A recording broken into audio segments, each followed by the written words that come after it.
Bonjour Alain. Bonjour. Donc nous sommes en compagnie d'Alain Ryan au Salon d'Histoire et du Patrimoine de Talent. Alors, je vois que tu présentes des livres, mais la plupart ne sont pas de toi, mais des maisons d'édition Laure et Hamon. Alors, est-ce que tu peux nous parler un peu de cette maison d'édition? Alors, effectivement, moi je suis l'éditeur. Donc, la maison d'édition s'appelle les éditions Laure et Hamon. Il existe un collectif d'artistes qui a été créé en amont, et puis cette maison d'édition n'a que 4 ans d'existence. C'est une petite maison dijonnaise et on publie à peu près 4 à 6 titres par an, pas plus. C'est déjà pas mal. Oui. Et à l'intérieur de cela, il y en a quand même un qui est de toi. Alors en fait, dans la réalité, j'en ai 3, mais ceux que j'ai publiés avant ne sont pas là aujourd'hui. Ah oui, d'accord. Mais celui-ci, effectivement, est un petit carré d'artistes. C'est une collection chez nous qui présente en fait le travail d'un artiste dans un tout petit livre dans lequel on ne retrouve que de l'image. Dans cette petite collection, on n'a pas de texte. Donc dans celui-là, on voit des jeux de lumière, et donc ça a été fait un peu comment? C'est un travail photographique que j'ai réalisé sur des fêtes foraines. Donc l'idée, c'était de travailler sur le mouvement et la couleur. Et alors, d'après ce que j'ai cru comprendre, ça tourne beaucoup autour de la poésie.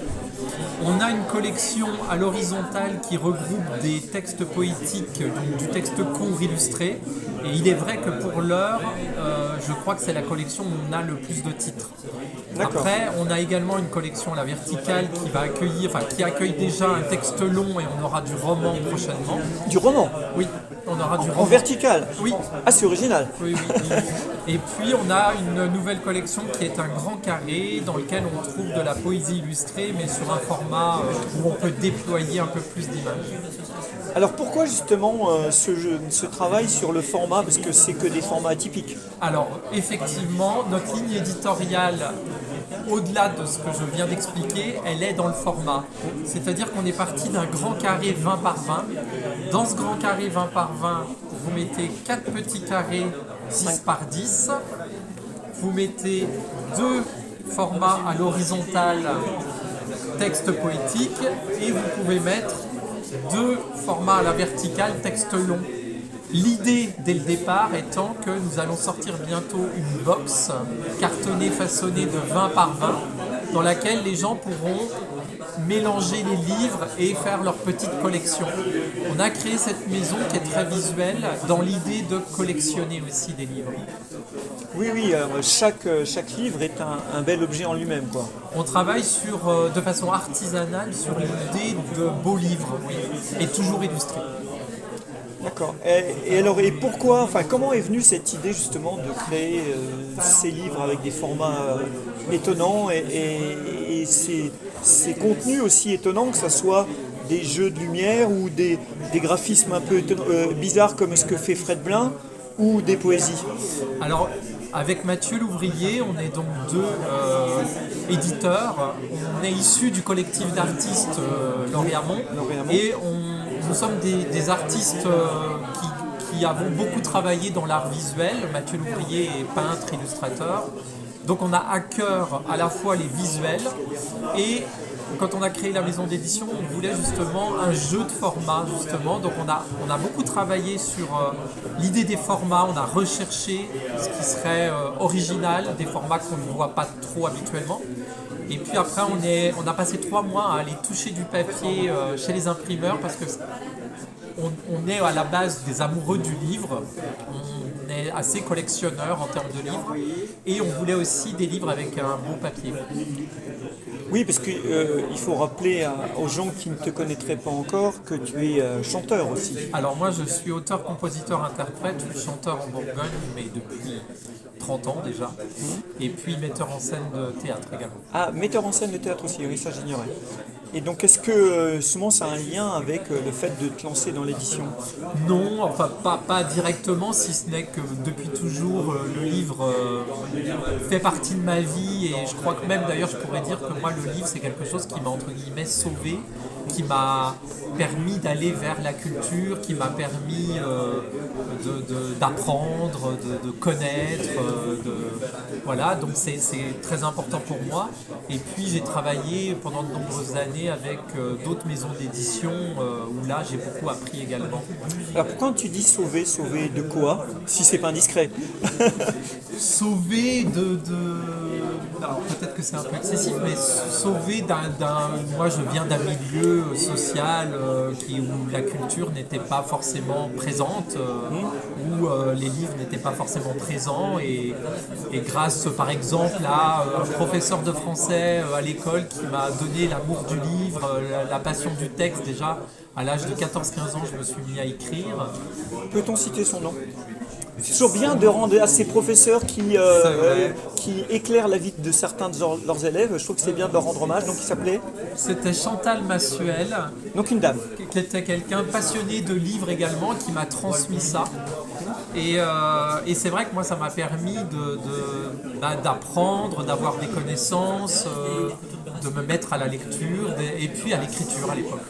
Alors, justement, ce qui m'a un peu surpris, c'est que bon, le livre présent, tu m'as dit que tu en avais d'autres, mais toi qui es auteur-compositeur, donc aussi auteur, il n'y a pas de mots dedans. C'est des images. Je vais être honnête, en fait, quand on a créé la maison d'édition il y a 4 ans, j'avais pas tellement envie de me mettre en avant et de publier d'abord mon travail ou mes textes. Oui. Je voulais que ce soit surtout une maison qui accueille des auteurs, des illustrateurs autres que moi. Maintenant, il se trouve que moi j'ai déjà publié 3 livres qui vont se retrouver prochainement republiés dans cette maison-là. Et puis après, je suis publié dans d'autres maisons. D'accord, oui, donc c'était une volonté claire dès le départ de pas Que ce forcément... soit pas moi qui soit mis en avant, mais l'idée avec Mathieu, on voulait vraiment publier des auteurs illustrateurs. Alors déjà, on a à cœur de publier des auteurs et illustrateurs jeunes et qui n'ont pas encore publié. Parce que dans ce métier, la difficulté, quand vous présentez des manuscrits à des maisons d'édition, souvent on vous dit « mais alors qu'avez-vous fait avant? Où êtes-vous publié ?» Mais il faut bien être publié une première fois pour pouvoir continuer. Donc nous, on a quand même à cœur aussi de publier des premiers manuscrits, donc des personnes qui n'ont pas encore été publiées avant. Alors, en tant qu'auteur cette fois, auteur en général, pas forcément de livres, aussi de chansons, quelles sont dans les conditions dans lesquelles tu écris? Parce qu'il y a des gens, je vais poser cette question-là à pas mal d'auteurs, et les réponses sont très diverses. Est-ce que tu as des rituels, des heures, des moments, des endroits où tu écris? Alors, j'ai eu une longue période où je partais sur l'île d'Ouessant, en Bretagne, où là, généralement, pendant près de 10 ans, j'allais là-bas en immersion, parce que là-bas, c'est un endroit où on est en reconnexion totale avec les éléments et la nature, où on n'est pas perturbé par Internet, par l'être humain de façon générale. Et là-bas, j'ai beaucoup créé là-bas, que ce soit de la photo, que ce soit de la musique, de l'écriture. J'ai beaucoup écrit là-bas. Et puis sinon, après, moi, j'aime la nuit.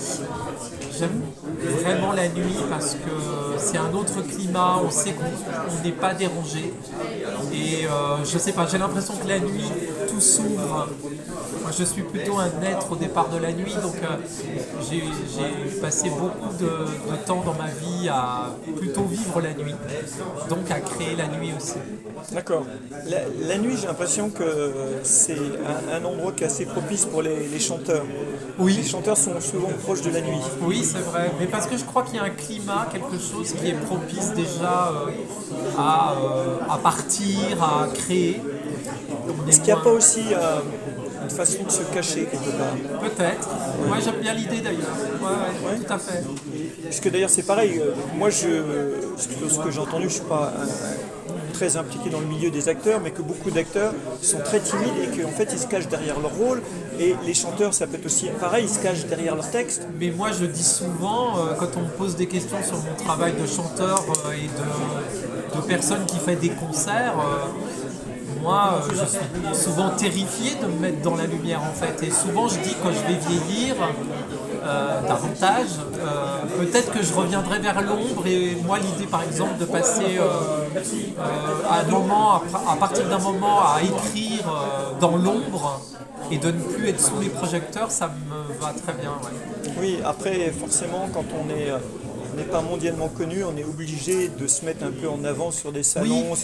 sur des scènes Oui. pour justement amener le public à notre travail. Oui, mais après je pense qu'on est nombreux artistes à aimer aussi cette part d'ombre et de discrétion là. Oui. Oui, je suis assez d'accord. Eh bien, merci beaucoup Alan pour cet échange Merci. et je te souhaite un très bon salon et puis à une prochaine. Merci beaucoup. Au revoir. Au revoir.